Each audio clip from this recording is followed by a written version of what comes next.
Good morning, everyone, or good afternoon, or good evening. This is Pete Pardo from Sea of Tranquility. Welcome to another edition of Classic Album Rewind, the show where we've been doing throughout the month of June, taking a look at those classic albums by classic bands that perhaps get overshadowed just a little bit by the iconic or even more classic album that came before it. Today, we're going back to August 2nd, 1978, for an album released on Epic Records, produced by their guitar player, chief songwriter Tom Schultz, recorded at his Hideaway Studios in Northern Studio in Maynard, Massachusetts. Of course I'm talking about Don't Look Back by Boston, perhaps the poster child for this whole series we've been doing, right?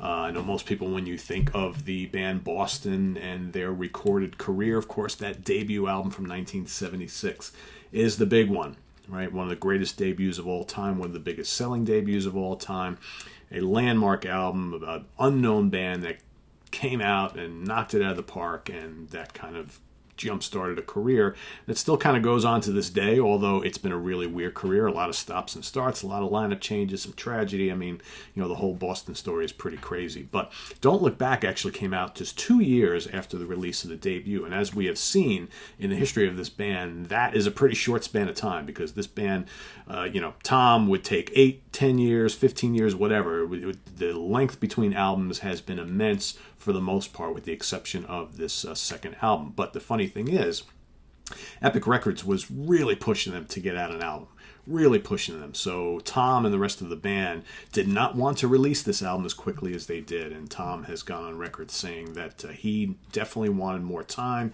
He felt the album was not finished, it wasn't long enough, he wanted an extra song, because the album is only like 33, 34 minutes long. So, in his eyes, this was very rushed and not complete.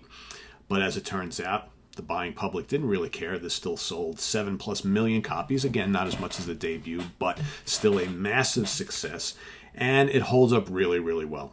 All right, maybe doesn't have the home run tracks throughout the entire album like the debut, but there's still plenty of great material on here. Of course, the lineup, and again, it's a little controversial on exactly who out of these guys play on the album, but the lineup is listed as, and the touring band was, Brad Delp on vocals, obviously, Tom Schultz on lead guitar, rhythm guitar, bass guitar, organs, piano, and keyboards, Barry Goudreau on lead guitar, slide guitar, a little bit of rhythm guitar. When I spoke to Barry a couple months back, he kind of made it seem like he really didn't play a lot on either one of these albums, that mostly Tom did most of the instrumentation in the studio. Fran Sheehan on bass guitar, and Sid Hashian on drums and percussion. So that was the original, the classic lineup of Boston. Like I mentioned, this was a U.S. Billboard #1, sold 7+ million records. That's a lot of records. That's just here in the U.S. alone. It went multi-platinum in Canada, the U.K. It went silver. So a big seller. So what do we got on here? So it starts off with the classic title track, Don't Look Back. Really cool song, one of their better songs easily, and a song that really carries over the feel of the first album. Very memorable chorus, lots of melodies, great guitar work, the layers of riffs and all that sort of stuff. Just a very cool song. All right, definitely one of their best. Then you've got the interesting instrumental, The Journey. All right, which for my money could have even been a little longer. It's only, what is The Journey? 1 minute and 46 seconds. But it definitely segues right into It's Easy, which is more of kind of like a breezy, kind of party rocker. It's easy, taking it day by day. Good guitar riff, nice guitar harmonies throughout the song. Very pleasant hard rock song. And then from there, my personal favorite on the album, and one of my favorite Boston songs of all time, A Man I'll Never Be. This is more of a real slow build of a track, and the haunting lyrical imagery created by Brad Delp on this song is just absolutely amazing, and I love, the guitar solo in the middle is fantastic, and I love how the ending climax, you got the organ in the background, and Brad's just absolutely soaring vocals. I mean, it's one of my favorite vocal performances from Brad Delp, and just such a great song, and it's, I believe it's the longest track on the album. Yeah, 6 minutes and 37 seconds, so it's one of the longer ones. Great ending to side 1 of the vinyl, first half of the CD.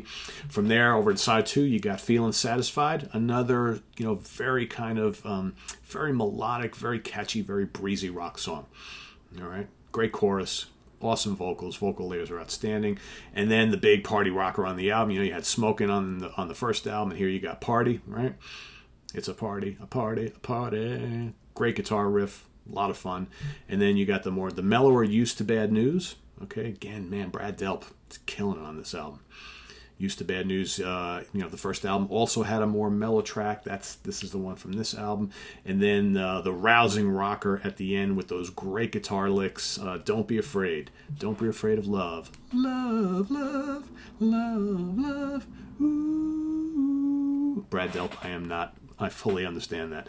But yeah, great song to finish out the album. And, again, it is too short.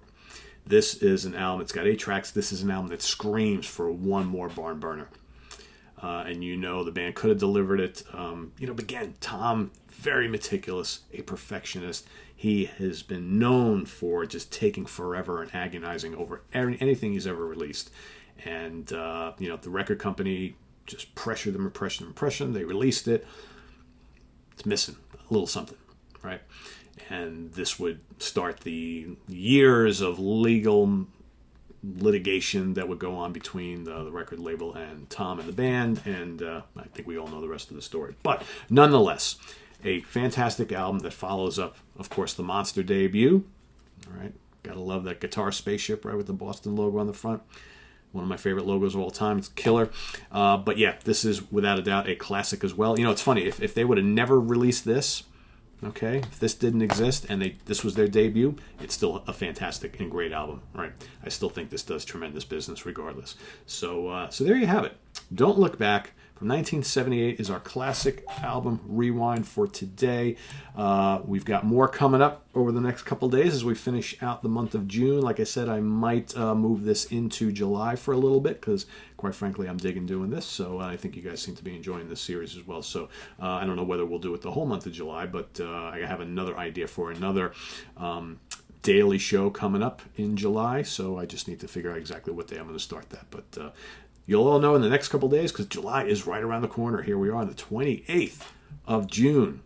Man, where's the summer going? This year is just flying by. So anyway, thanks for watching. Tune in tomorrow morning for another classic album rewind. Of course, you've got the Hudson Valley Squares tonight.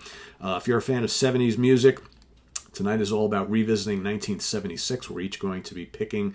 We've got the Summertime Split Squad tonight. So I think tonight is Butch Jones.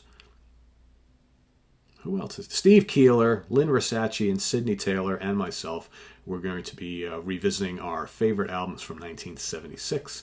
Tomorrow is In the Prague Seat. We're talking about our favorite solo albums from the Prague Big Five. All right, tune in for that. Wednesday is New Product Review Day with What's Hot with Sea of Tranquility, New Halloween, New Sarah Thungal, New Wolfgang Van Halen, New Nat Sylvan. So that's all coming up on Wednesday. Thursday is The Monsters Den.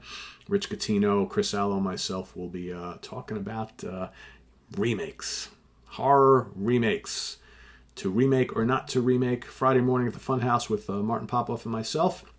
This week's topic is albums that everybody seems to loathe, but we really kind of like. So albums you hate, but we love. And then, of course, we're at the weekend, and it's July 4th. We're probably not going to have a Hudson Valley Squares episode on July 5th.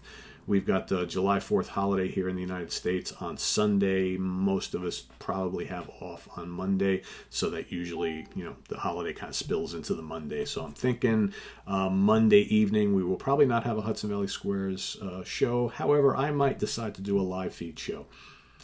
Just myself on Monday, so stay tuned for that. And that would probably be at 8 o'clock, I'm assuming. So we'll kind of see how that goes. That's kind of the way I'm thinking. So, but stay tuned for more info on that. And visit us on the web at www.seaoftranquility.org. We're on Facebook, we're on Twitter. Of course, we are on YouTube all the damn time. Thanks for watching. We'll see you later on with the Hudson Valley Squares tomorrow morning with more classic album rewind. Meanwhile, your homework today is go out and listen to this bad boy once again. If you've never heard it, do it for the first time. Let us know what you think. If you're a fan, if you're well familiar with this album, play it again and put some comments in the comment section below. Thanks for watching. We'll see you real soon. Bye-bye.